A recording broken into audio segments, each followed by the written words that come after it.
Hey libertarians, welcome to another edition of Anarchast, your home for anarchy on the internet. I have a great guest coming in live from the Liberty Radio Network studios, which we're actually being broadcast on in over, I think, 150 stations in the US and around satellite radio in many parts of the world.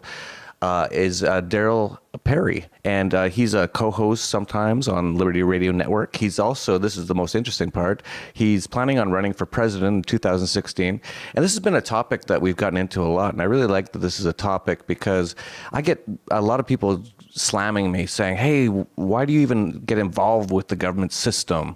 Like, this is actually something that people are really angry about nowadays, whereas 10, 20 years ago, it was just normal. Well, we're going to try to change the system from the political thing.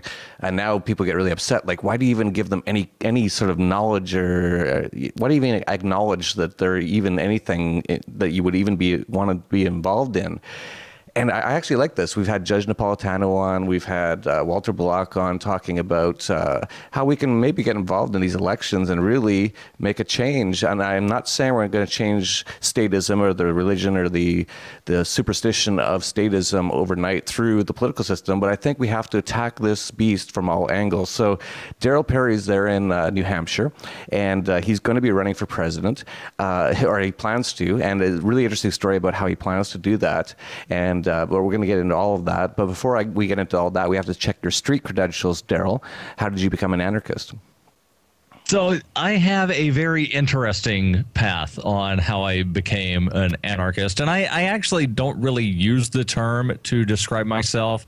I would use the term anti-archist, meaning that I am opposed to the idea of the state. And, you know, the word anarchist kind of has some baggage where people a lot of times think, you know, people throwing things through plate glass windows, starting riots, flipping over cars, etc. But let me give you the story of how I came to the ideas of liberty. And from there, came to the conclusion that coercive government is bad. So in high school, growing up in a suburb of Birmingham, Alabama, went to a fairly conservative school, went to a conservative church, and I used to hear the deacons and the preacher talk about we need to get back to traditional values, but they never could define what traditional values actually were. And in a public speaking class in high school, it was the first time that I really had my thoughts on something challenged or changed. One of the students gave a speech on just say no isn't possible. And he was explaining about drug use. And at the time, you know, it wasn't too long after the whole Nancy Reagan, if somebody offers you drugs, just say no. And he was explaining his story of how that's not always possible because peer pressure and other things and whatnot.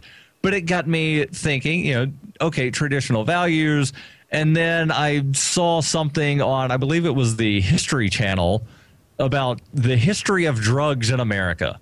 And for the first time ever, I learned that cannabis and heroin not only were perfectly legal until the early 1900s, but could be purchased from the Sears catalog. Not to mention in the early 1900s. Right, and many of the founders of the U.S. were marijuana farmers. They were cannabis farmers. On the back of the $10 bill in the 1920s was a marijuana farmer until they made it all legal because it was so much better than all the other products from the petroleum industry and all that. Sorry to cut you off. Go ahead. Yeah, so it was my quest for finding traditional values and then realizing that things that I was told, you know, like these are traditional American values, like drug war.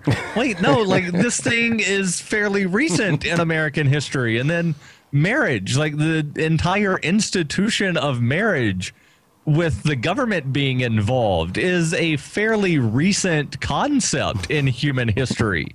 And pretty much everything else that you can think of where government is now involved, it's really only become involved in the last couple hundred years. So I came to the conclusion that with a few exceptions here and there, for the most part, throughout, you know, recorded history, it has been legal to do as you please as long as you do not cause unjust harm to someone else.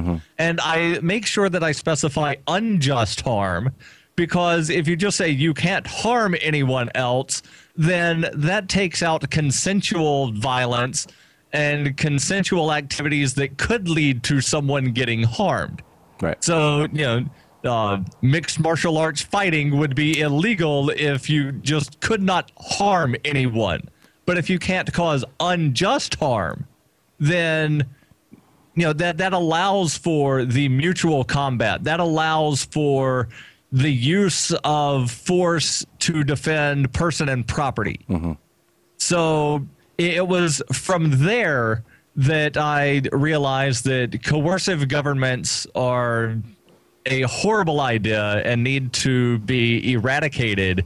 And I definitely want to talk about the voting thing, but something that I have written, and it might come as a shock to somebody thinking, like a presidential candidate would say this, but I have written previously that democracy, like slavery, hopefully in the future will be a system that no longer exists and will be viewed as something that never should have existed in the first place. Yeah, democracy in general, in its form in the U.S. and what they try to spread throughout wars, we're going to attack these people to give them democracy. Democracy is anti-freedom, because if there's 51% of people want to kill you, they can under this system. It's anti-freedom. It's actually not even 51%. Right. And this is something where I love correcting people on this about what democracy is.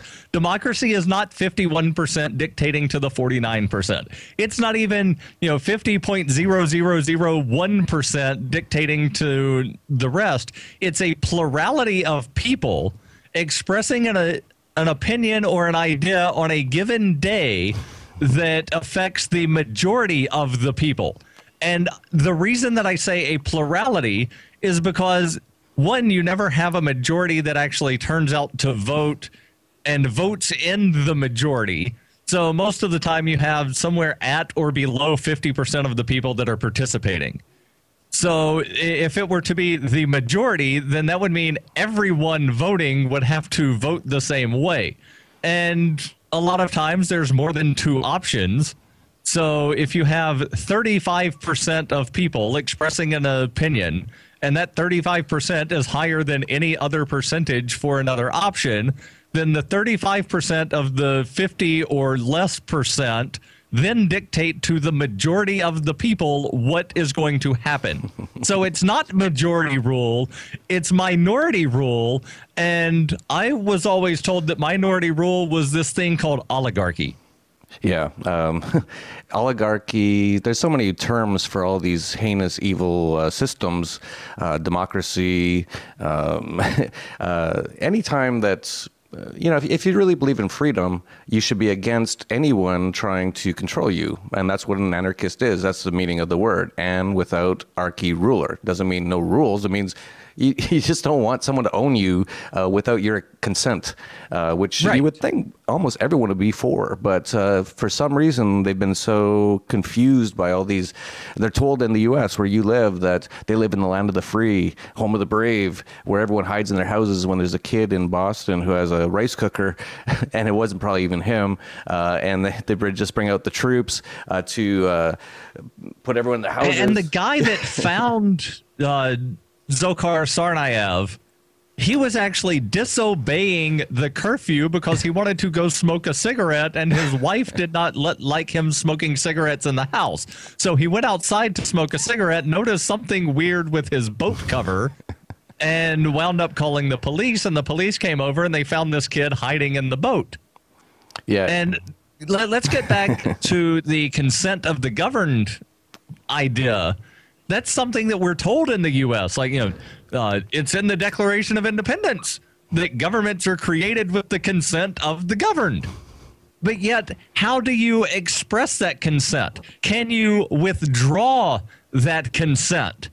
And I know that there are some people that have theories on if you fill out this paper and give it to this government agent and then fill out this other paper and give it to this other government agent and carry this third piece of paper with you all the time saying that you filed these pieces of paper, then that's how you withdraw your consent. But then you use the court system to do this and enforce that. And it basically seems as though they're doing a bunch of paperwork to try to convince themselves that they've withdrawn consent, but nobody else recognizes it. So if you cannot actually withdraw your consent, then what's the difference between forced consent and signing a contract under duress? Exactly the same, really. When you look at people who, like, I don't acknowledge government as being anything that is that I consent to. I don't consider it to be a real thing. Actually, it actually isn't. You can't point to government anywhere. You can't. What is government? It's like, well, I don't know. There's these people in costumes, and they're telling us they want money, and if I don't give it to them, they're going to kidnap me or kill me. Well, that's basically the mafia, and it's sad that people today still have to live in these sort of with this sort of things happening. But what we're trying to do is to wake people up to go, we don't need this at all. Government is not a necessary evil; it's an unnecessary evil. And when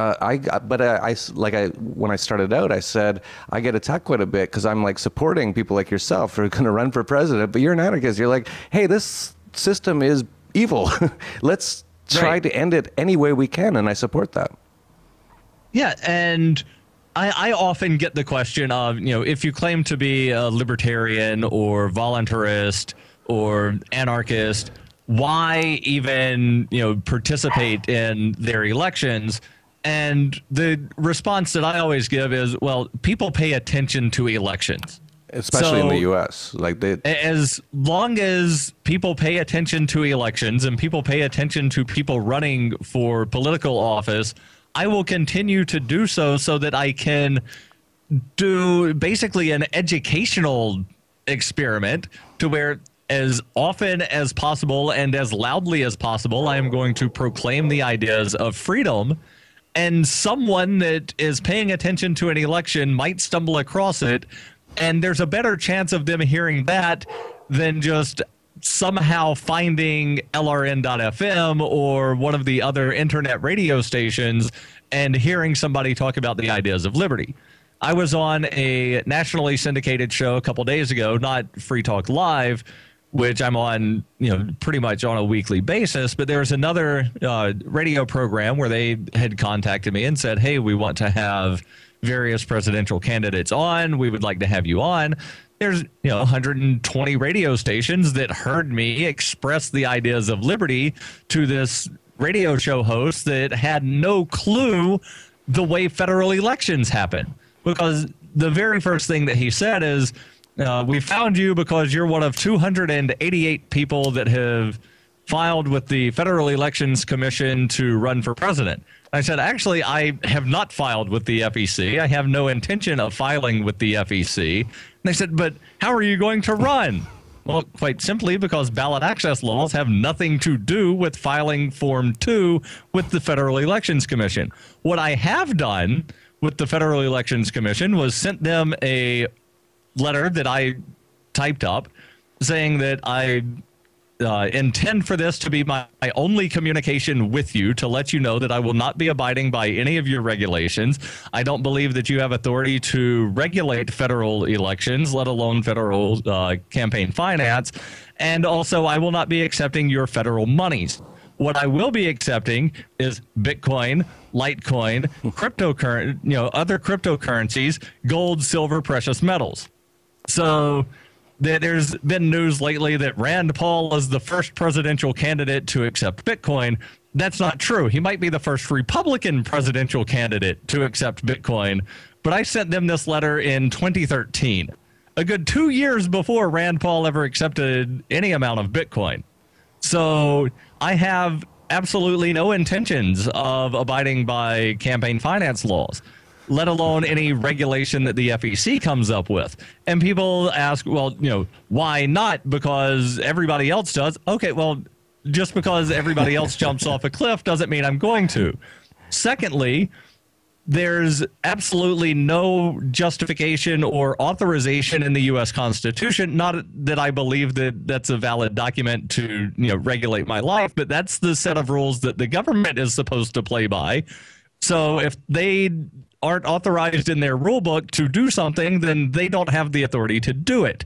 The FEC was created in the 1970s, which, for those keeping score, is almost 200 years after the U.S. was created as a nation. So for the first roughly 200 years of its existence, there was no federal regulations on campaign finance for presidential elections. Then all of a sudden, here comes the FEC, and they're supposed to be regulating things that had never before been regulated. So I have no intention of abiding by their regulations. I don't know if they will ever come after me. As of right now, I have not crossed the threshold to where I would even be on their radar for funding. It's, anything over 5,000 is supposed to be regulated. I'm well under that. But even if I do cross that 5,000 threshold, it's going to wind up being interesting to see if they come after me. And I will not roll over. I'm not just going to pay them money. I will fight this all the way as far as I can. I'll find lawyers that will work pro bono. I know the NHL, or not the the ACLU, they love taking on cases like this. So I'm sure that they would jump on board and take this all the way to the Supreme Court. Let's challenge the whole system. Yeah, absolutely. And you brought up a great point. And again, I've been attacked over this because I'm supporting anybody who wants to try to reduce government by even through the political system. And even Ron Paul, who I believe is an anarchist, and I think we're in contact with him right now about this, seeing if he'll come on Anarchast. But he always said his intention wasn't really to become president. His intention was to educate. And because in the U.S., which bizarrely, because they call themselves the land of the free, and it's one of the least free countries on earth, they're so into government, which is anti-freedom, that is a great platform by which we can change things. And as you pointed out, you wouldn't have normally gotten on this radio program, but hey, you're running for president, so we better talk to him because, we care so much about the system. But then you can say the truth. And so we get out there through those means. So I think, I'm trying to start, there's a Canadian election. I'm from Canada originally. I don't live there anymore, and I'll never live there again as long as it's the way it is, and I spell Canada with a K. But I'm trying to get all my libertarian friends and anarchist friends to run for the Libertarian Party of Canada in the upcoming election in October. And I'm being attacked over this. And a lot of people, I think, are watching too much Stefan Molyneux. And the past Anarchast guest, I love a lot of his work, but he kind of said that if you even vote, that's you're evil. And I think we have to use whatever tools we have access to. And in the U.S., as I pointed out, a lot of people care about this political system. So let's get into that system and change it. Right. And let's talk about the voting thing. There's the thought among some people that call themselves anarchists of if you don't vote, then somehow, government will cease to exist. Or if everybody stopped voting, government would cease to exist. And that's absolutely not true. There have actually been elections in the United States where no one cast a ballot, not even the candidates themselves. And do you know what happened? Government in that town did not cease to exist. There are rules in place for tie elections. So both candidates got 0 votes. So they then went through the procedures for breaking the tie. Where was this? There was an election recently, some school board in New Mexico, where the county elections office decided last minute, we're not going to open a polling place in this town. Everybody has to drive to Roswell. Nobody drove 26 miles to Roswell to cast a vote. So the 3 people that were running for 3 school board positions got they couldn't actually win the election because New Mexico law says that you have to receive at least 1 vote to win. So they were then appointed to the seats by the remaining members of the school board. So that's a case of nobody voted, government still exists. And there's some people that say if you vote, you can't complain because you consent to the system. And these people love pointing to Lysander Spooner. And I can do that too. So Lysander Spooner said that with the secret ballot, there's no way to know how any one individual person voted. So just because I wrote in none of the above does not mean that I consented to the winner because the person that I voted for did not win. Even if I did vote for the winner, and this is an argument that Spooner makes, even if you did vote for the winner, you can still withdraw your consent at some point. But the people that like to say, like, I'm not being governed because I don't consent to this government, then use the same sort of argument to somebody that cast a ballot. Well, you cast a ballot, so therefore you consent to everything, and you can never withdraw your consent because you cast a ballot that one time. Well, no, I wrote in none of the above. Like, I don't want anybody to wind up being elected. Well, why'd you even cast a ballot? Because some election official will see my ballot, and they'll have to write down none of the above and a little tally mark next to it. And that at least gives some sort of representation of dissent, whereas there's absolutely no way to differentiate the 52% of apathetic non-voters from the 1/10 of 1/10 of 1% of conscientious non-voters. So I've answered the question to Ernest Hancock a couple times when he's asked, Darryl, why do you still vote? I said, there's two ways to get me to no longer vote. A, make a law that says that everyone must vote, and then I will not vote as an act of civil disobedience. Two, make a law that institutes some sort of quorum voting so that if voter turnout is below a certain percentage, then the election results are void and no one takes office. And there are actually a couple of European countries where they have something similar, only they just hold another election like 6 months later. But if voter turnout, I believe Romania is one of these countries where if voter turnout's below like 50%, then the election results for that election are void, and then they just hold another election. But whoever's in office stays in office. But if there was something to where election results are void and no one stays in office, okay, I won't vote and I will advocate don't vote, because then not voting actually means something. As it is, if you don't vote, then that's the same as voting for the candidate that came in second, third, or writing in none of the above.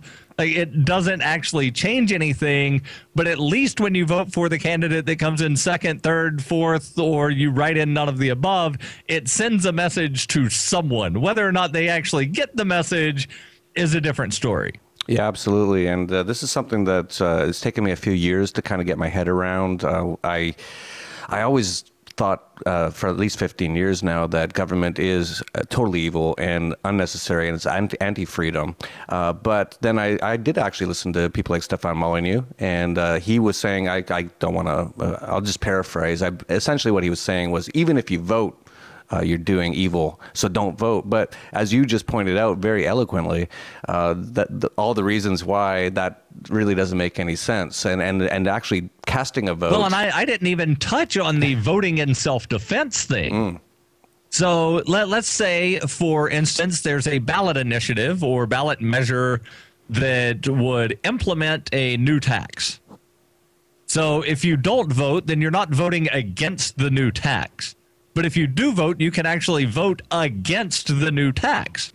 It would be akin to if a mugger comes up to you and says, okay, I'm going to take a vote. Everybody standing on the sidewalk gets to decide how much of your money we take. If somebody says, I'm not voting because that endorses mugging, then, okay, you're not then going to be able to express the idea of the mugger should get 0 of my dollars. So, there is the way that you can vote in self-defense. And, the direct vote against a tax is one way. Voting for the candidate that says, I will eliminate X, or I will do everything to reduce Y, that is also a vote in self-defense. And, of course, for the most part, you're not going to see those candidates running with the little R or a D next to their name. You're going to see those candidates running with an L or an I next to their name. And yeah, I realize that, a lot of times those candidates aren't going to get elected, but a lot of times at municipal levels, they do. There was a county in Florida, I wish I could remember which one, where libertarians took over the Soil and Water Commission in this county and abolished the commission. Really? So they ran on the platform of, we will abolish this commission. A majority wound up getting elected to, majority libertarians got elected to this commission, and they abolished it. So I would say that that's a vote in self-defense when you are abolishing government entities. Yeah, absolutely. Even things like marijuana legalization or decriminalization. So again, a lot of anarchists are like, I would never vote. It's like, if they're actually offering you an option where you can make things better or more free, which would be like marijuana decriminalization or legalization, which isn't great because then they tax it, but decriminalization, yeah, go vote. Get everyone to vote for that, man. Like, yeah, and I've heard some people say that even if you vote for that, that you are begging permission to do something. Right. And that, to me, is just ludicrous. It would be akin to, telling the mugger, like, don't mug me. Are you begging the mugger to not mug you? Or are you just expressing the opinion of what you're doing is wrong, please stop it? If you're in a bar fight and somebody's hitting you and you say, stop hitting me, are you begging for permission to not be hit? Or are you expressing the opinion that what is being done is wrong? Yeah. And yeah. You mentioned legalization. And something that I have said fairly often, and actually wrote an article about not too long ago, legalize everything or regulate everything like tomatoes. And I picked tomatoes specifically because the word does not appear anywhere in New Hampshire statute. So tomatoes, perfectly legal. I can buy them. I can grow them. I can sell them. Now, yeah, I realize that, I might get charged with vending without a permit or something. And in a lot of states, you've got sales tax and various other things. But when I say regulate everything like tomatoes, there's no statute that regulates how many tomatoes I can purchase, how many tomato plants I can grow, how many tomatoes I can sell to someone. So these regulate cannabis like wine, which is what got passed in Colorado and Washington. It doesn't even do that because there's no regulations in either of those states of how many bottles of wine you can purchase at once, how many bottles of wine you can own, how many grape plants you can own to turn into wine. What they do is they try to tell you that, we're going to regulate this like this other substance, but yet they put things in of you can't purchase more than 1 ounce of cannabis at a time. You can't grow more than 3 plants, or you can't have more than 3 mature plants, but you can have a total of 12, which means that you can have them in various stages and whatnot. But still, no, that's not regulating that like wine. That's regulating it like something that you're creating a new regulation for. That's why I say everything should be as legal as tomatoes. Yeah, great concept, or a great way of expressing that idea. Yeah, I still, this is something that I'm really sort of catching on to now, and I really want to get this out there with the anarchist, voluntarist, libertarian communities. I hear so much, I'll never vote because it's evil. And that's actually a problem, because there is a lot of people catching on to this idea now for whatever reason. The internet's probably one of the biggest. Ron Paul as well, and many others. All the people who have been contributing to talking about the truth are really getting out there now. But by not participating in that system, it actually looks like we're not that very, very big. So I think we should have a libertarian or anarchist running in every place you can, in every election. I've had many of them on. I've had on someone who was running for the mayor of Encinitas. I think he lost, but he still was in all the debates. He was on like mainstream media talking about very liberty-minded things. This is how we can, we have to get involved. So there's a lot of people out there and they're like, I love freedom, but I'm not going to do anything. It's like, no, we got to do everything. It doesn't matter. And I'm not saying that you have to get involved in the political system completely. You have to like focus on it and all day, every day. No, of course not. But I think we should get involved. If you're just sitting there and you're not doing anything, go run. Just sign your name up. I think it costs some money to run, and maybe the technical details. Well, it varies from location to location. There are some places where it's a lot easier to run for office. There's other places where it's a lot more difficult. And sometimes the difficulty increases if you decide to run as something other than a Republican or a Democrat. So here in New Hampshire, for instance, if I were to run as a Republican, and I'm having to, like keep from vomiting in my mouth, even thinking of doing so. If I were to run as a Republican for state rep, I would have to pay a $2 filing fee, and that's it. I might have a primary challenger, but most likely I won't because of the community that I live in. If I were to run as a Democrat, same thing, but I'd wind up getting a primary challenger and would lose in the primary. But if I decide to run as a libertarian, as I tried to do last year, then I need to not only pay that $2 fee, but also collect a certain number of signatures that's equal to about 3% of the total population of the community. And that's a fairly hefty amount of signatures to collect. So in Canada, I'm glad you mentioned the Canadian elections earlier. Canada treats every candidate the same, where everybody pays the same refundable deposit, and there's a minuscule number of signatures to collect. It's either 15 or 50. I forget. Canada and the UK have very similar ballot access laws. One of the two nations is 50 signatures, the other is 15. And then, small refundable deposit. If you reach a certain vote threshold, you get that deposit back.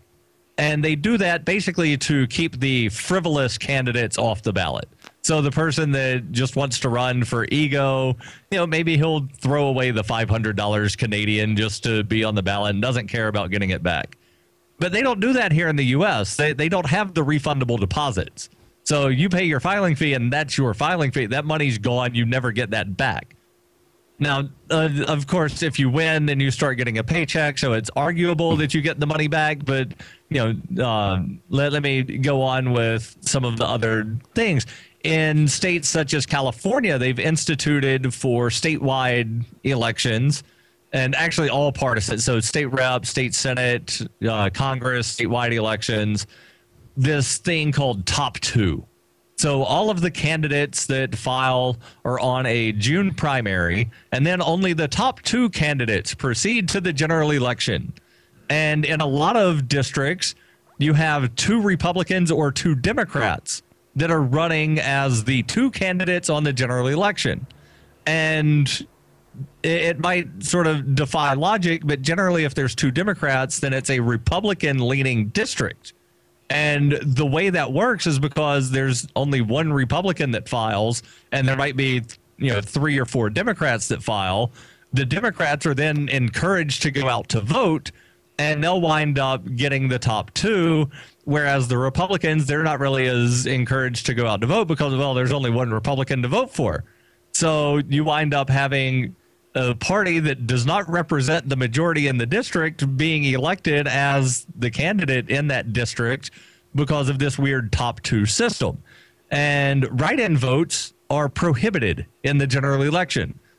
So what you've seen in California is a decline in voter turnout in the general elections, not because people are conscientiously not voting, but they feel as though their vote doesn't matter because, well, I've only got these two choices. They both suck. I'm just not going to go vote. So the people that would otherwise vote for a libertarian, a Green Party, Constitution Party, socialist worker, what have you, they're not going out to vote because they have no one to vote for. So when you look at systems of elections, and I've studied this a good bit, systems like what they have in Canada and the UK, you actually wind up having a broader appeal of voices, higher voter turnout, and actually higher throwout rates, so lower re-election rates. Here in the U.S., we've got somewhere around 90% that get reelected. In Canada, it's somewhere around 80 because you have more candidates on the ballot. The average person in Canada, or rather the average voter in Canada, has like 6 candidates to choose from. In the U.S., it's 3.1 to choose from. And in a lot of places, like I mentioned, California, you have 2 people to choose from. So the choice, and I realize that, people might be thinking to themselves, wait a second, this guy said that democracy should no longer exist, but why is he talking about giving people more choices on the ballot? That's because, yeah, I do think that democracy should no longer exist, but the more voices that you have that are being heard during the elections, the broader the debate will become. In the U.S. right now, the debate is between the Republicans and the Democrats, and basically the Republicans are saying, we're opposed to the Democrats, and the Democrats are saying, we're opposed to the Republicans.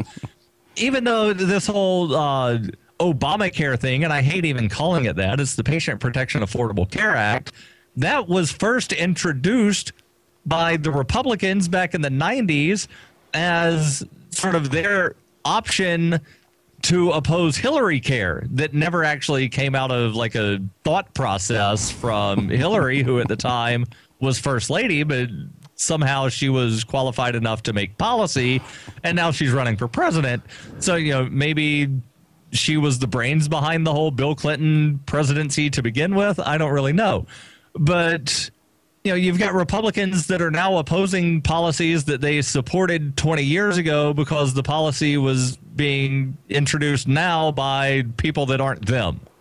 And when you have broader debate, then you expand the national debate and you influence the major parties. The Prohibition Party, even though I don't support anything that they stand for, I want to point to them as an example of a party that was able to influence national policy without ever winning major office. I've never heard about this. There was a Prohibition Party? Yes, they've... Not anti-prohibition, but Prohibition Party, like yes. Ban things. Okay. To ban things, yes. They have run a presidential candidate in every election since 1872. Huh, I've never even heard of it. Even though in the last couple of years their candidate's only been on one or two ballots. But in 1919, this horrible thing called the 18th Amendment to the United States Constitution was ratified, and that is what prohibited the sale of alcohol in the United States. That was the Prohibition Party's platform of we need to prohibit alcohol. They never won congressional elections, or they may have won, you know, a couple here or there, but they never had a majority in Congress. They never had a president of the United States, but because they had some level of success, the Republicans and Democrats started adopting their ideas. Oh, well, we support this too. And to show you how much we support this, here's the 18th Amendment. And then, you know, of course, 13 years later, that was repealed. And the Prohibition Party's like, no, you guys, you know, you lied to us. You said that you supported it, and now you did away with it. But they're still out there. And there are other groups such as the Progressive Party. There have been several iterations of that, and they've had certain levels of success. There was, in the late 1800s, the Free Silver Party, where they were running on the platform of if someone mines silver, they should be able to take it to any mint, and the mint should coin that for them without charge. So I should be able to take my ore to a mint and get it turned into coins, and I shouldn't have to pay for the service. And the Democrats latched on to some of that, and I think a few Republicans did as well. And they adopted this system. I forget exactly how long it was in place, but for a certain period of time, there was a law that if you mined silver, you could take it to a mint, and they would coin it at no charge. And again, this was a party that they had no real electoral success on their own, but because they were running outside of the two major parties, they were able to expand the debate. And this is where I get into it a little bit with some of the libertarians that say, no, you have to run in the Republican Party. Why? So I can lose in the primary and nobody ever hears what I have to say? Well, no, the party leaders will hear it. Yeah, they're not the ones that matter. The ones that matter are just the regular people, because when they get to hear what I'm saying, they'll start talking to one another. Hey, did you hear this guy? He said, like, the U.S. government should be abolished. He said that you should be able to secede from your state and your county and your town, and like your house should be its own country. Like that's crazy, right? And then after a while, maybe it's not so crazy. Maybe secession is normal. And here's a dirty little secret about America. America was founded on secession. Like that's the dirty little secret that you never hear about. And I realize, Jeff, that you're Canadian, so you never heard this anyway. But the Declaration of Independence was essentially a secession document. Oh, no, I've heard it. But they never call it that. Yeah, no, of course. I was really watching what's going on in Baltimore right now, which is caused all by the government. The government agents killed somebody, and then a lot of people started to get really upset, and so they're saying, "Oh, this is thank God we have government to fix this." It's like crazy, but there's and talking about the. Oh, let me rant about Baltimore for a second, if you don't mind. Let me just make this one point, and then you go right ahead. I was just a lot of people were saying, hey, they're really getting angry about how these people are destroying their own communities, and I totally understand that. I can understand why you would say, hey, what are they doing? But no one says about the Boston Tea Party. Why are they destroying their own tea? It's all, no one talks about that. It's an actual frustration and anger about being slaves that is causing all of this. But go right ahead. So something has come out recently, and I don't know if it's accurate or not, but it's put out by people that are basically trying to justify the murder of Freddie Gray, where they're saying, here's Freddie Gray's rap sheet. And it's possession. Victimless crime. And there were two things. One burglary and one possession of stolen items. Property. Yep. But the possession of stolen property, it's very likely that he didn't know that it was stolen to begin with. So really, there's only one thing that had a victim that he was directly involved with, but none of those things carry a death penalty. So possession of cocaine, not punishable by death in the United States. Distribution of a controlled substance, again, in the U.S., not something that carries the death penalty. I realize if he were in Indonesia, he would have been, killed, because that's what they do in Indonesia. They give you 72 hours notice after you're convicted. Oh, yeah, we're going to kill you now.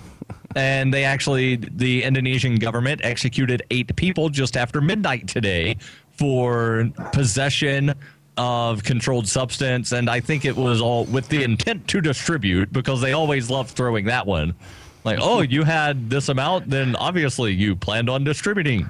Well, how do you know I didn't just plan on having a big giant party and smoking all of this myself? And not to mention, distributing or engaging in trade is not a crime. Right. And again, so they come out like, here's the rap sheet, so therefore he deserved to be murdered. Or in Ferguson, they've come up with things about Michael Brown. Oh, well, here's a video of him robbing somebody. Okay, but that's still not something that's punishable by death.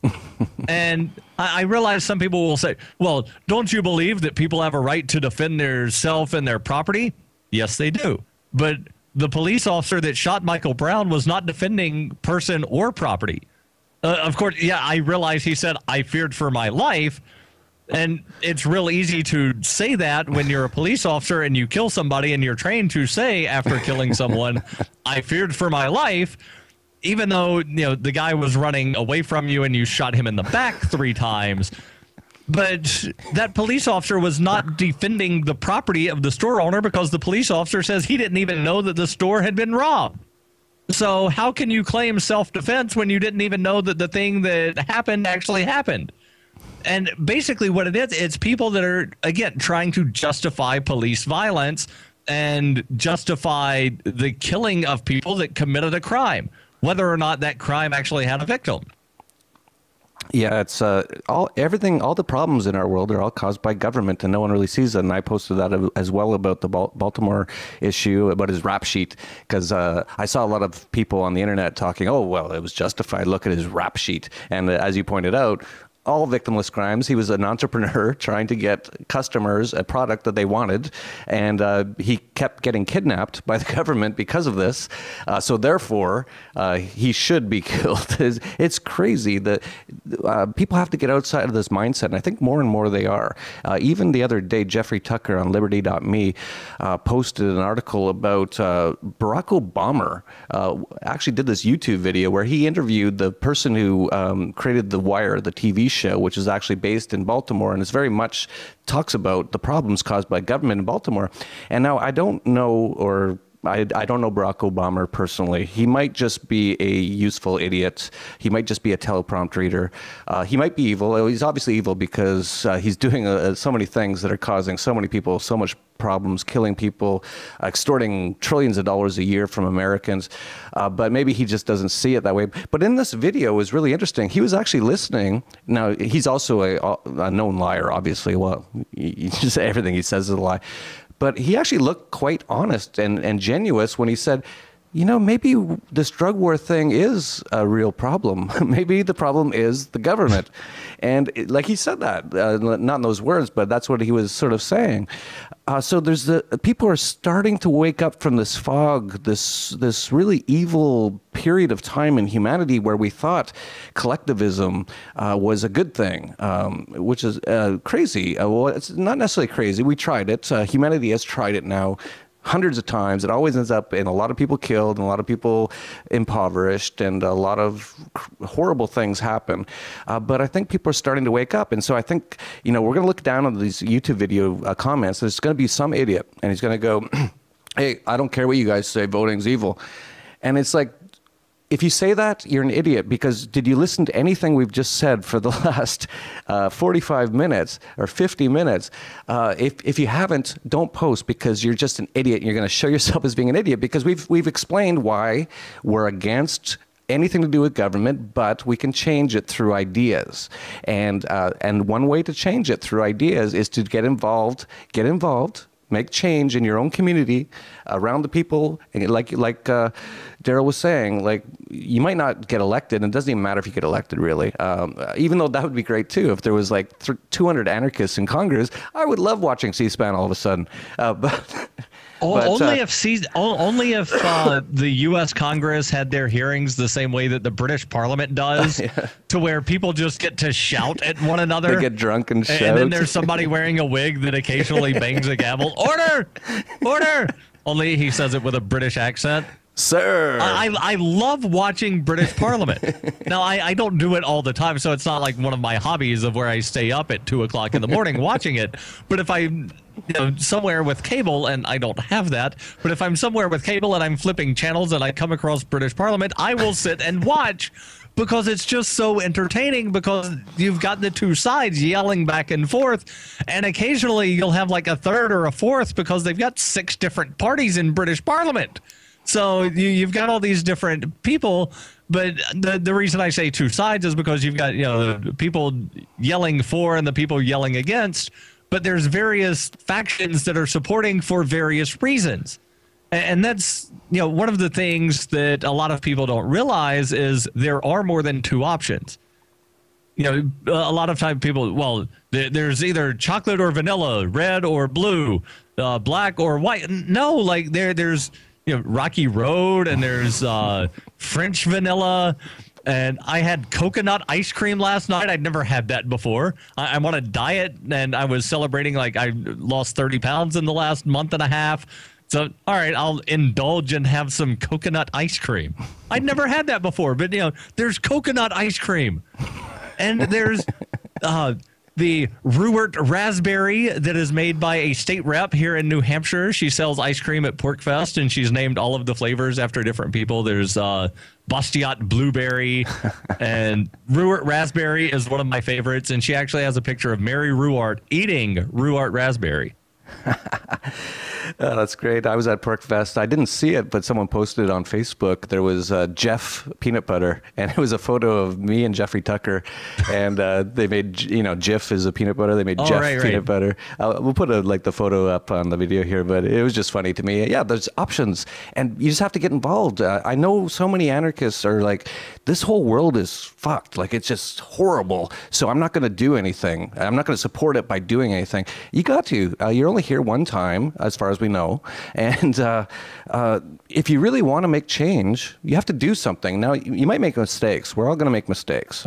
Here's something that people can do that does not require them to actually run for office. So the people that are like, I don't want to run for office because if I do that, then I'm endorsing Barack Obama killing people and every other thing horrible that's ever happened. Like, that all happened because, Darryl, you ran for county register of deeds a couple years ago. Like, it's your fault that Barack Obama is doing horrible things because you voted that one time. So if you don't want to vote, you don't want to run for office, find out when your legislators have their committee hearings and go to the committee hearings. Find out everything you can about the bills that they are going to be having hearings on and testify on those. And testify from the principled position that you hold. And I'm not going to say, the principled position that I hold or principled position of libertarianism or anarchy, because everybody has their own sort of beliefs on what that is. But, testify on the principled position that you hold. I've been to committee hearings where I actually told the legislators that they should not be regulating drugs at all. It was a bill about implementing a 911 immunity. So if you're in the presence of someone that's having an overdose and you put forth some effort to try to get them medical help, then you would not be prosecuted and the person having the medical emergency would not be prosecuted for possession. And after I made my spiel of, I don't think that this bill goes far enough because it only mentions the person that calls and the person having the overdose.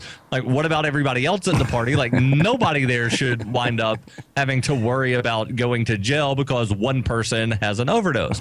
And this state rep asked, he says, are you saying that people should not have consequences for bad actions? I said, that's absolutely not what I'm saying. If I take large amounts of LSD and start wandering through the woods and something bad happens, I probably deserve it because I did something stupid. Like, if a bear attacks me because I'm trying to cuddle with him because I took LSD and I think he's an oversized stuffed animal and the bear kills me, like, I did something stupid. That's my punishment. I said, but if you want to talk about whether or not people with health problems should be treated as criminals, then no, I do not think that there should be criminal penalties for somebody that has a health problem. If somebody is addicted to something, that's a health problem, not a criminal problem. Stop treating them like criminals.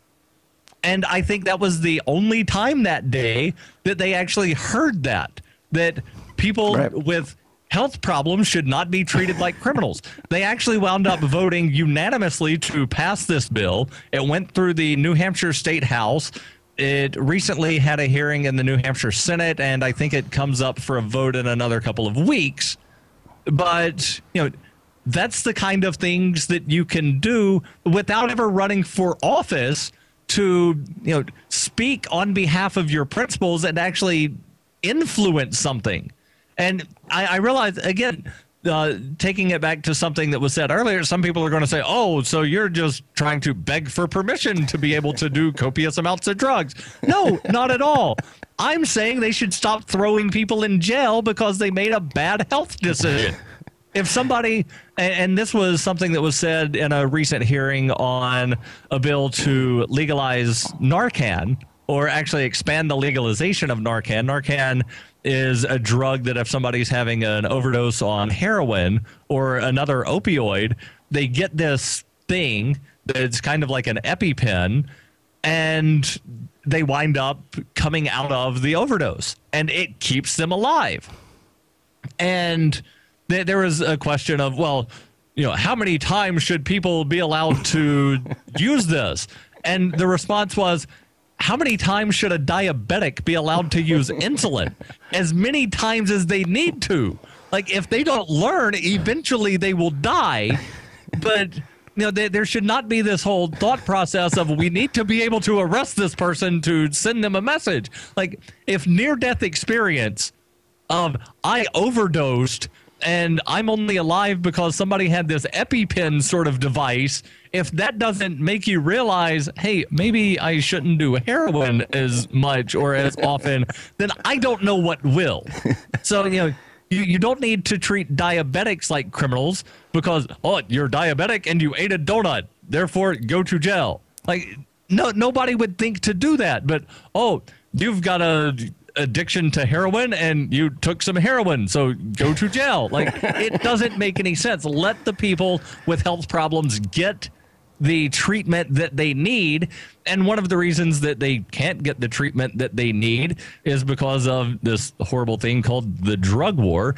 If you look at Portugal, where they decriminalized everything about a decade ago, and they stopped throwing people in jail that tried to get treatment for their health problems, they have seen use and abuse decline drastically. I believe both are down about 50% from where they were 12 years ago. So if we just did that, and I say just do, it's not like can snap my fingers and all of a sudden the drug war doesn't exist and there's treatment centers everywhere.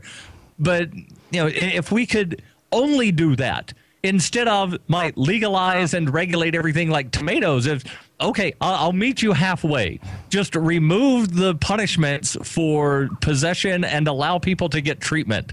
Like, that's my compromise. And that's one thing that I get annoyed with the incrementalist about, to where they say, tax and regulate. We need to tax and regulate. Okay, well, where's the compromise? Because you say tax and regulate, they say no, and you've got no wiggle room. I say regulate everything like tomatoes. They say tax, and I say not tax. Legalize everything like tomatoes. Okay, well, decrim. All right, good first step. I'll take the first step, but ultimately, everything legal as tomatoes. Yeah, it's anything to do with government is just crazy. I kind of understand some of these street people who are just going crazy and saying the government's CIA. It's true, but I think they've gone so far that they just can't deal with it and their mind explodes. I'm not at that point yet, but we're talking about a situation. You brought up heroin. This is supplied by the CIA. The biggest supplier of heroin is the CIA in Afghanistan. Afghanistan heroin supplies and distribution was going down dramatically. The U.S. attacked Afghanistan and killed a lot of people, a lot of innocent people, almost all innocent people. And now they're the biggest supplier of heroin in the world, the CIA. The CIA just got caught coming from Mexico to the U.S. with 1,000 pounds of cocaine or something, or marijuana. I remember late 80s, early 90s, the CIA was called the Cocaine Importing Agency because of all the cocaine that was being smuggled from Central America into Florida. Yeah, so people are like, hey, we got to stop. I support government. This is what they're saying. I support government who is distributing all these things and the biggest supplier of these things. And then if someone does it, then I want them to be kidnapped and put into a cage that I'll pay for through taxes for them to sit in a cage for years because they did something. And the main reason that a lot of the people that are doing extreme amounts of drugs or alcohol, which is the worst drug, is because they're pretty depressed because they're living in this complete slavery world. So it's all caused by government. And even prescription drugs are misused at a much higher rate and much more than dangerous. Some of the things that are illegal. Oh, and the prescription drugs kill thousands, if not tens of thousands, if not hundreds of thousands, if not millions. It's a big number. Yeah, and a lot of the people that die from prescription drug use are the people that were prescribed the prescription drugs. Like, it's not just the people that are taking it illegally or against the recommendations on the label that are dying. Like, it's people that are actually being prescribed these drugs, that are taking it as their doctor tells them to, that are dying from the prescription drugs. Yeah, no one mentions nobody would think to arrest someone because they're taking a prescription drug that they're prescribed. Oh, it says, or even an over-the-counter like Advil. It says take 2 every 8 hours or whatever. Like, I'm a big guy, so I take 3 every 6 if I take Advil. Like, should I go to jail because I took Advil in a manner that was opposite what's written on the label? Yeah, and if you look into like whenever people go crazy, and it's usually in the U.S. Most countries they don't have like serial killers. Is like it's like 90% of them are from the U.S. It's because the U.S. is one of the least free countries on earth, and people don't know that, so they're really confused. They get beaten down by the system. They get just controlled and regulated and taxed until they just can't deal with it anymore. And then a lot of people go off, or not a lot, but sometimes and quite often in the U.S. someone will just go out and just start shooting people. This happens a lot in the U.S. And then people go, oh, we got to get rid of guns. We need more government. It's like, no, this is all caused by the government. And then if you look into almost every single instance of someone going crazy, they're on prescription drugs, these psychotropic drugs. Yeah. And it actually says on the warning label, like when they do the commercials really fast, they do this, they're like, hey, do you feel depressed? Are you kind of sad that you're a slave? Hey, take this drug. Here's, this drug. And they go, by the way, warning label, suicide, depression, totally possible from taking this. It's crazy. The whole thing's crazy. I think people are waking up, and I think even this conversation and what you're trying to do is a big change. The people weren't talking about this 10 or 20 years ago, so things are really starting to change, but we have to get involved. We have to spread this information, share these ideas. If you're not doing anything, run for whatever government office in your town and say these ideas. Say, hey, this is crazy. It will actually affect change. And you actually see, and this is something sort of funny, I actually equate government a little bit to like a vampire. In many ways, they won't really come into your house unless you let them. But a lot of people just let them. They just allow them to do what they want. And I sort of lost my train of thought. I had a really good thing there about vampires. What was I saying just before that? Do you remember? If you aren't doing anything, run for office, express the ideas, government is like a vampire. Yeah, I totally lost my point on it, but... you have to be bitten by a government agent to become a government agent? I'm not sure if that was the point. Oh, I think I got my point back in my head now. Sorry, it was my wife's birthday last night in Mexico, and it's always a gala all-night event, and I just woke up. So I think my point was that... oh, I remember my point now. Here we go.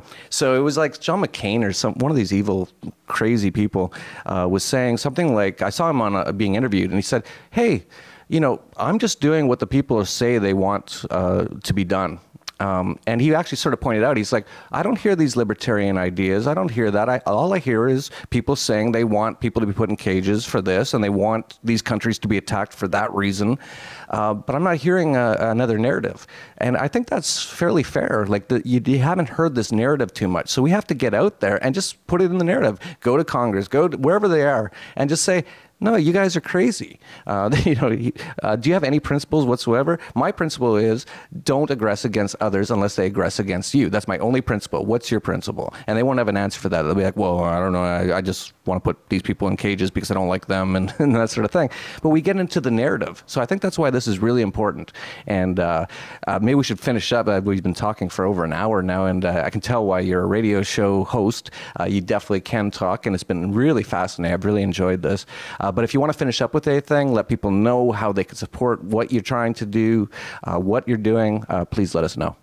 Yeah. So again, running for president in 2016, and I didn't even talk about the uniqueness of the way I'm running. So most people who say that they're running for the Libertarian Party nomination, they run for the Libertarian Party nomination. If they don't win, then end of campaign.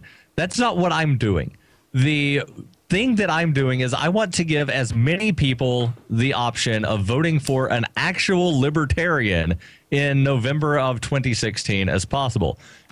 Most likely, Gary Johnson is going to once again get the nomination of the Libertarian Party, and he's going to say, like, I want to end the drug war by legalizing marijuana, but keeping everything else illegal and throwing people in jail for that.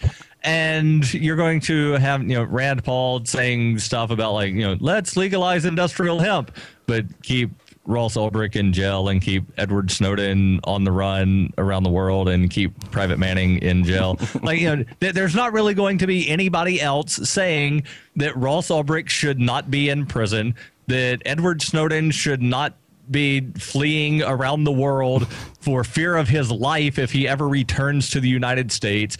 Private Manning should not be in a jail cell for the next 34 years or however long it is.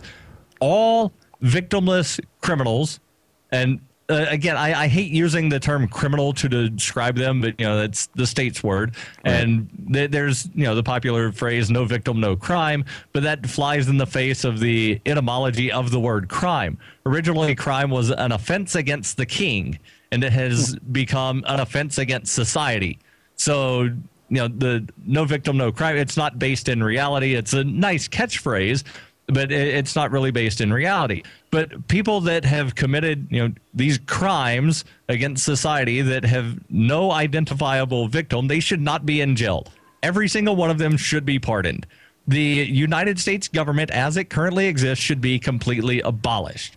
Now, what I would love to see happen is a bunch of secession votes to where every Indian tribe that currently is on a reservation, they should be allowed to vote for independence or statehood, like give them options.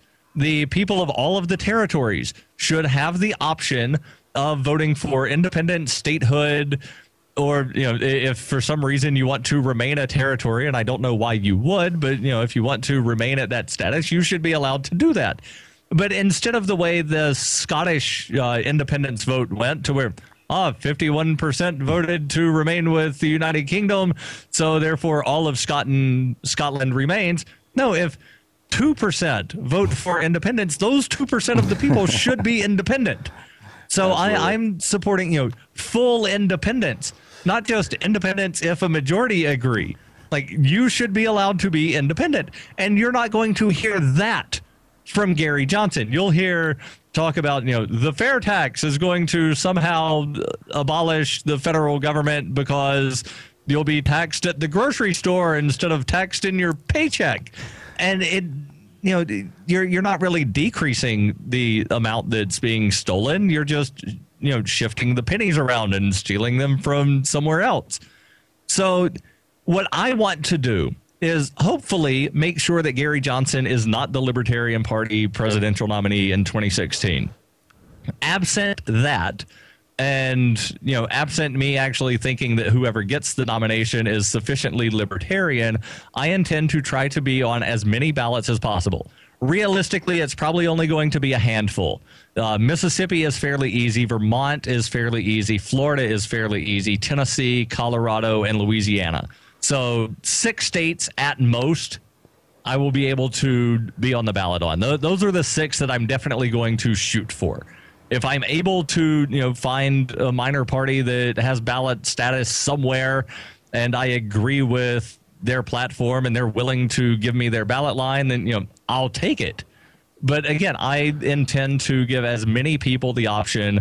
If I'm not on the ballot, hopefully I'll be a certified write-in, and that's, another process in itself. But I want to give as many people as possible the chance to vote for an actual libertarian. And I can't do this, with no money. And I'm not a wealthy guy. So I do need support. And as I mentioned earlier, I'm taking Bitcoin and other cryptocurrencies. The way I'm doing the other cryptocurrencies is using a service called Shapeshift, where, Jeff, I'm not sure if you're involved with them or not. There was a big name from the Bitcoin movement that is involved with it. Eric Voorhees. Yeah, so he was a past Anarchist guest. I'm not involved with it, but I like what he's doing with that. Okay. Yeah, like I said, I couldn't remember if it was you. Eric Voorhees is behind this. So you go to a website that accepts Bitcoin, and you can either use a browser plugin, or I've got the little widget. So you click on Donate Altcoin, and then you select from a list of like 25 altcoins. And you select which one you want to donate, how much. You send Shapeshift the altcoin, they convert it to Bitcoin, and then I get the Bitcoin. And it makes it easy. Then I don't have to have 25 different wallets and all of this other stuff. So it makes it easy. And, I'm not getting any information from anybody because I'm not abiding by FEC regulations, although I am being as transparent as possible. And if you want to send gold, silver, copper, platinum, any precious metal, I do have on my website at darrylwperry.com/donate. I do have the mailing address where you can send those donations. And again, all donations as transparent as I can be, are being listed on the website. All of my expenses, as transparent as I can be, are being listed on the website. And this is all happening absent government documents and absent government paperwork. So hopefully, people like what I'm doing and they'll support what I'm doing, and they'll try to help spread the actual ideas of liberty, of personal independence, of self-determination, and not the ideas of we need government because government. Yeah, there's so much defeatism in the anarchist libertarian community, especially the anarchist community. They just look at the recent past, the last few hundred years, even a few thousand years, and they go, it's always collectivism. It's always statism. I'm not going to do anything. I'm not going to get involved. I'm going to go live in the woods, which is fine. That's your choice if you want to do that. But we can't really change anything unless we do something. And human action, as Mises said, we have, maybe we do things wrong or whatever, but do something to promote liberty, because not many people are, but it is growing tremendously. And the past Anarchast guest, Joe B. Weeks, he's an anarchist, and he just a few years ago just put it on the ballot in Colorado to decriminalize marijuana, and it passed. And now countries around the world are decriminalizing or legalizing marijuana. And so he affected a massive amount of change through the political system. And I don't get these people who say, oh no, and they're going to say, they probably won't in the comments because I already called them out as being idiots. For going, hey, I don't care about anything you guys just said. I'm not supporting anything. It's like, okay, that's your choice. Totally fine. But you're an idiot if your real goal is to make a freer world by not doing anything. That's pretty much not going to work. Right. and it takes a lot of resources, as you pointed out. And, the Republican, actually both the parties in the U.S. are the same party, but they all get like millions and millions and millions of dollars of donations from all the interests who want to control certain aspects of the government. Us libertarians and anarchists, we don't get anything. I'm doing this thing for free. I'm not getting paid, but I'm doing it out of passion and love and spreading this idea. But and I'm not asking for donations. We can donate if you want to, because if you want to, give me more resources, do more things. That's great. But for people like Darryl and others, support them in one way or another, either through just telling people about him, what he's trying to do. If you have a few dollars or whatever, a few Bitcoin or whatever it is, and you really support it, and you don't want to do anything else, just donate it. I think it would improve things. Other ways you can do is to run for office wherever you are. I don't care what country you're in. Run and just say these ideas, and you will be amazed at how much things can change really fast. We have to do something. This anarchist idea of the world's horrible, it's evil, which it generally is because it's all run by people who believe in government, which is evil. But by not doing anything, you're not going to change anything. Yeah, and I just want to talk about the defeatism real quick before you wrap up the show. I know a lot of people that were involved in the Ron Paul 2008 campaign that from 7 years ago, now they're all of a sudden, government, there's no use trying to affect any change because you can't change it because the Republicans are just going to change the rules. And it's like, but the Republicans aren't the government. They're a private entity that they get to set their own rules. Like, that's how private entities work. And also they're now, some of the, I'm more anarchist than you because I didn't vote and I've never run for office. Okay, let me explain how you can be a philosophically pure anarchist. Move into the middle of the woods, cut off all communication with other people. Because if you communicate with anyone, then you're communicating with someone that has paid a tax. If you are driving a vehicle, then you're driving on roads that were paid with tax dollars. You're putting fuel in the vehicle and you're paying tax on the fuel. You're purchasing food from somebody that either was regulated or paying a tax in some sort of way because they had to travel to you or you travel to them. So to be a 100% philosophically pure anarchist, you must cut off all communication with the outside world and never leave your property. And you cannot pay property taxes for that because otherwise you're supporting your own enslavement. Like, these are all, anarchist ideas of, well, you paid this tax, so you're paying for your own enslavement. And I find it funny. And Jeff, I realize that you're smoking cigarettes right now, so this might hit home to you a little bit. But a lot of anarchists that bitch about taxes all smoke. The ones that bitch the loudest smoke the most. And they're paying more taxes than I am because I don't purchase cigarettes. Like, you know, occasionally I will pay a meals tax in New Hampshire. Like there's no general sales tax. But if you eat out at a restaurant where there's a prepared food, then there's a meals tax. If you stay in a hotel, there's a lodging tax. If you purchase fuel, then, you know, there's the fuels tax. But although they call it a road toll in New Hampshire because people in New Hampshire hate taxes. So we have to call the fuel tax a road toll. So, you know, like those are basically the taxes that I pay. I don't pay federal income tax. This is the first year. And Jeff, you're the first person that I have ever told this to publicly. This is the first year that I have not filed a federal income tax return because last year was the first year of my adult working life that I have not had a W-2 job. Well, thank you for your service in not paying those taxes. And, you know, we have to be pragmatic. And this is a lot of the things I talk about at the Dollar Vigilante. I come up with ways that people can live a lot freer life by internationalization of their life and their finances, offshore corporations, offshore trusts, getting a second passport. I talk about all these things. And you sort of pointed out, it is kind of funny because I'm a total anarchist. I'm 100% anarchist. No one can ever just, you know, judge every single thing I've ever done in my life, since my adult life at least, and I've always lived by this principle. I've never aggressed against others, and I don't support any aggression, and government is aggression, so I've never supported it. But we have to do something, and this is one way to do it. And so yeah, it's funny because I'm an anarchist. I'm helping people get a citizenship in a nation state, but it's a better nation state. We're just trying to get things better any way we can. And so I really support what you're doing. And I rarely go this long on interviews, but you've been fascinating and so many great ideas. So I'm sure a lot of people, my audience is going to catch on to what you're doing and hopefully support you in any way they can. And get out there and just run, just do it. We have to do something, just like you pointed out, just going out into the woods. If that's what you want to do, that's fine. But I don't think that's the best way that we can make a better world is by all just hiding. That sounds like a horrible life to me. Like I used to think that buying a private island would be the greatest thing ever. And then I realized, wait a second, I would have absolutely no contact with the outside world at all.